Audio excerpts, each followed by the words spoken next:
ini efek corona ini uban gue udah tambah banyak ya.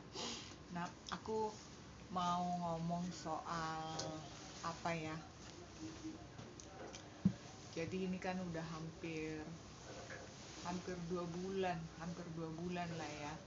Jadi ini soal ketahanan, daya tahan kita menghadapi suatu apalagi sesuatu yang apa ya, force majeure gitu loh, sesuatu yang nggak diduga-duga seperti ini corona inilah ya. Aku nggak tahu ya, aku bukan orang yang gampang takut juga gitu, tapi juga bukan orang maksudnya yang bisa dininabobokan oleh kata-kata mutiara seperti itu gitu. Jadi aku dibilang ya, kalau misalnya gini loh, kalau kita ngeluh, biasanya tuh ngeluh atau menyatakan kecemasan dan kekhawatiran, orang cenderung bilang kayak nggak punya iman gitu ya. Nggak tahu lah ya, aku tuh rajin baca Alkitab gitu ya.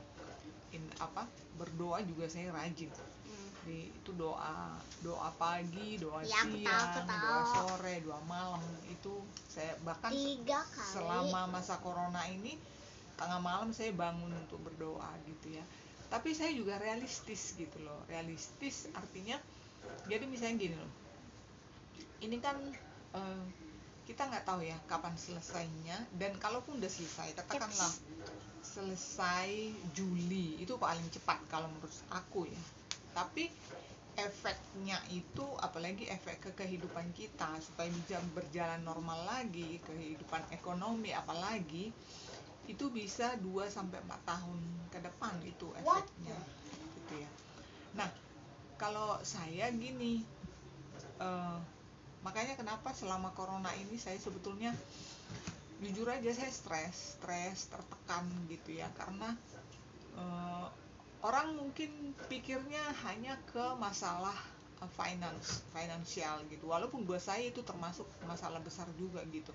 Walaupun saya PNS ya, saya tetap dapat gaji seperti biasa ya, tapi tentu saja ada hal-hal yang tadinya kita dapatkan ya kita nggak dapatkan gitu loh. Misalnya ya banyak lah, nggak usah ceritain gitu ya, tapi ada kehidupan yang hilang. Kalau menurut saya ada bagian dari kehidupan itu yang tiba-tiba menghilang, dan itu berdampak kepada psikologis kita.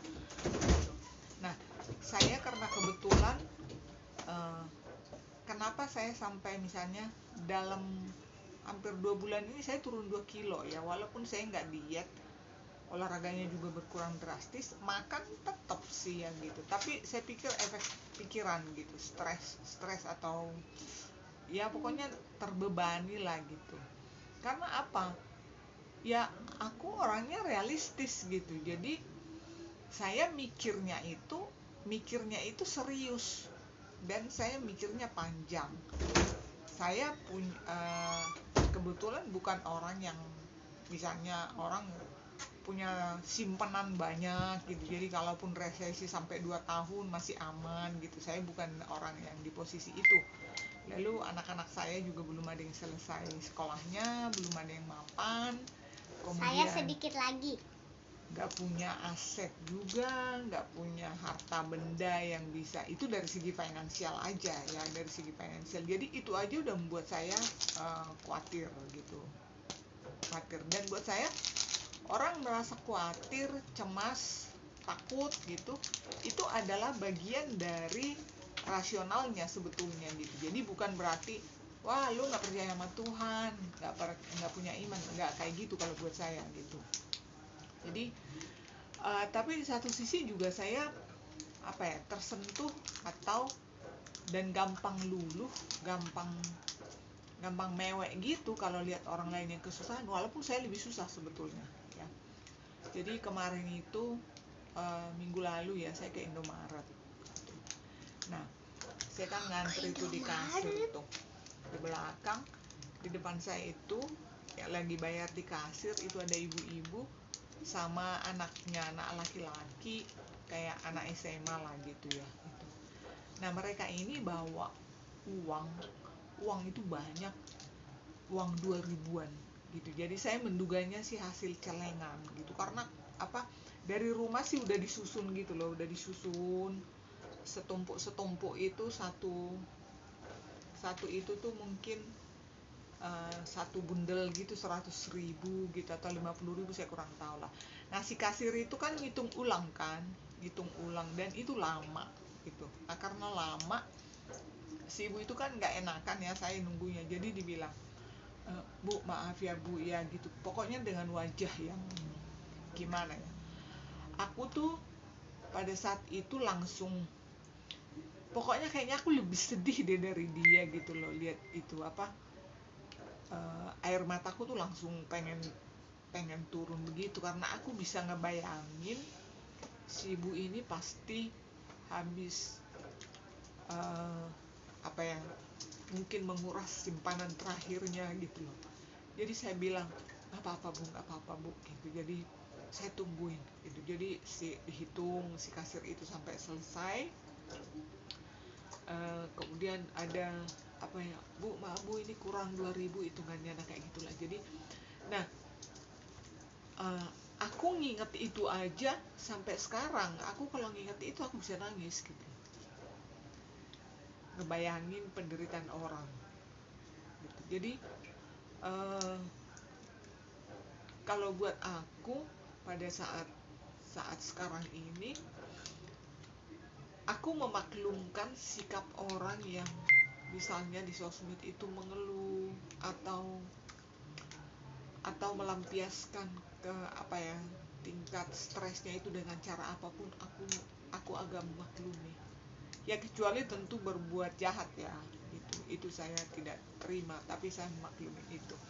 Nah jadi setiap orang mungkin berbeda caranya merespon sesuatu gitu. Nah kalau saya jujur aja, saya realistis pakai logika, tapi ya nggak mau terbuai juga dengan misalnya hanya dengan baca firman Tuhan semuanya.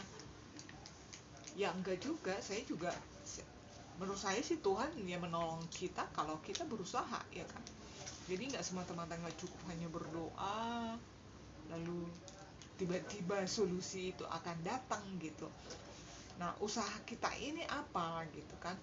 Nah itu yang menurut saya di situ misterinya Tuhan itu di situ. Kita nggak pernah tahu jalan atau solusi yang tepat untuk kita, tapi kita harus berusaha gitu. Jadi misalnya nih, saya kesulitan, saya harus butuh uang, butuh ini segala macam. Usaha saya apa gitu kan? Dalam kondisi kayak gini, usaha misalnya berdagang segala macam nggak mungkin. Oh mungkin dengan cara meminjam ke saudara, ke teman segala macam. Nah menurut saya itulah usaha yang bisa saya lakukan misalnya. Tapi misterinya Tuhan, cara Tuhan menolong kita adalah bisa aja yang menolong saya bukan yang misalnya yang saya mintain tolong gitu loh. Pokoknya tiba-tiba ada aja gitu loh. Ada orang lain misalnya yang tiba-tiba datang mengulurkan bantuan atau tanpa kita duga-duga menolong kita. Nah itu kalau cara saya mengimani pertolongan Tuhan itu tuh seperti itu. Jadi ya tetap berserah kepada Tuhan, tetap minta tolong kepada Tuhan, tapi tetap harus usaha. Jadi bukan berarti misalnya aduh saya butuh ini, saya hanya berdoa aja, yang enggak gitu loh. Jadi kalau buat saya sih ya seperti itu ya, makanya enggak terlalu ini sih kalau ada orang bilang ngeluh mulu di ini, ya wajar lah ya, wajar aja sih menurut saya gitu.